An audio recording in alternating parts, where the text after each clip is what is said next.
Guys মামা শুধু মুসলমান মুসলমান করে ভাই, মিয়া মিয়া করে। তার মতন আরও 10টা সিএম প্রধানমন্ত্রী যদি আসে তাহলে কি মুসলিম মেটাতে পারবি? আপনারা কমেন্ট করে বলবেন। চলে ভিডিওটা একবার শুনি মামার কথাগুলো।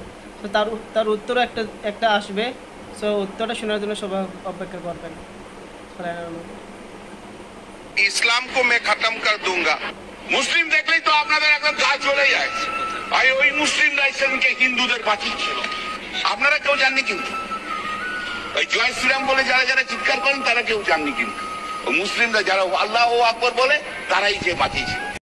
এখন আপনারা বলেন ভাই।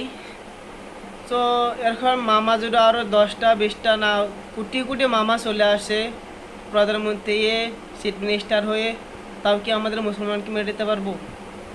তো পৃথিবীতে এরকম কোনো মানুষ এখনো জন্ম হয়নি যে আল্লাহর ছাড়া কোনো ব্যক্তি আমাদেরকে মেটাইতে পারবে। আল্লাহ যদি চায় আজকে আমাদের সব ধ্বংস করে দিতে পারবে। আল্লাহ যদি চায় আমাদের আরও 100 বছর বাঁচিয়ে রাখবে, 100 বছর আমাদেরকে বাঁচিয়ে রাখতে পারবে। তো আল্লাহ না চাইলে এই পৃথিবীতে আমাদেরকে কেউ নিখোঁজ করতে পারবে না, কেউ কিছু করতে পারবে না।